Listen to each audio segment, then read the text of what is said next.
קודם כל. פעם האחרונה שעמדתי ככה, זה אולי בבר מצווה, ואז אמרתי תודה שהביאו אותי עד הלום.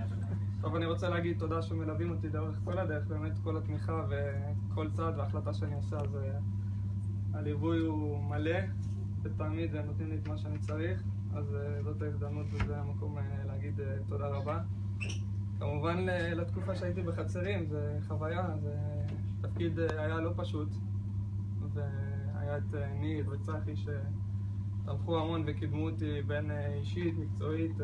צחי ממך למדתי המון דברים ותמיד ליווית אותי, וניר שהיה, וכמו שאמרו באמת, הוא כמו אבא, היה בבסיס וחבר ומפקד.